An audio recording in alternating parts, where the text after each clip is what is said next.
Héroïquement lundi. Hey, bon matin tout le monde! Alex avec vous autres aujourd'hui pour un autre épisode de Héroïquement lundi, uniquement destiné à prendre soin de vous autres puis à vous souhaiter une belle semaine. Puis peut-être de vous jaser de dessins animés à travers tout ça.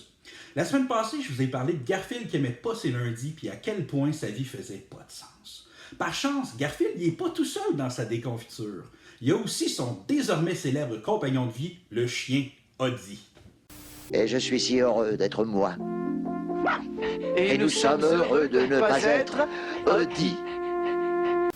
Odie, c'est un chien un peu trop insouciant qui avait toujours la langue sortie puis qui bavait partout. Pourquoi on l'aimait autant Odie? C'était de voir à quel point les pires problèmes de la vie pouvaient y arriver, mais qui restait toujours heureux, toujours content, pas de stress, toujours avec la langue sortie. Si vous voulez passer un beau lundi, moi je vous dis, trouvez-vous un Odie dans votre vie.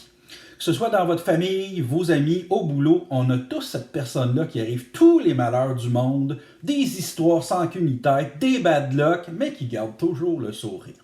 Tu sais, cette personne-là qu'on rit un peu de ses malheurs, mais en même temps, qui apporte tellement de légèreté dans notre vie, parce que cette personne-là, elle sait même pas qu'elle est un Odie. C'est vraiment fantastique. Garfield, comment tu lui as appris à faire ça? Je lui ai collé la tête sur la table. Garfield.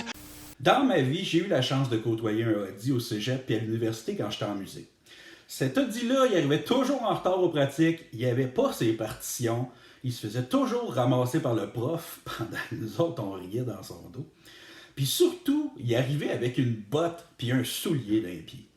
Comme dans Garfield, mon Odie était super insouciant, puis ça semblait pas le stresser plus qu'il faut, lui-là. En fait, on était bien plus stressé pour lui que lui l'était pour lui-même. Ça, c'est un vrai Odie.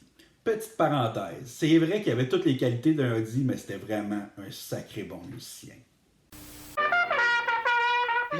Mais tu sais, là, avant que vous vous mettiez à faire votre recherche d'un Odie dans votre vie, méfiez-vous, parce que dans le fond, c'est peut-être vous le Odie de votre vie.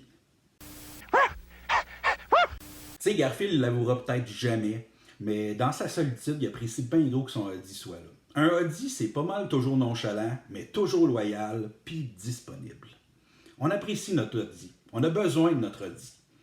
Si vous voulez passer un lundi héroïque, trouvez-vous votre Odie. Mais là, faites pas votre Garfield puis faire des mauvais coups, là. Pourquoi pas juste apprécier le fait que cette personne-là est dans notre vie? Parce que s'il n'y avait pas d'Odie, la vie serait plate en maudit. Oui. Sûr. Sûr. Partagez-moi c'est qui votre Odie dans les commentaires, je suis très intéressé à le savoir. Puis qu'est-ce que cette personne-là a fait pour être un Odie exactement? Bien hâte de vous lire. Avant de quitter, abonnez-vous à la chaîne, likez la vidéo, puis sinon, on se retrouve samedi pour un autre épisode d'Alex et les héros. Passez un lundi héroïque, puis une semaine extraordinaire. Salut vous autres! Héroïquement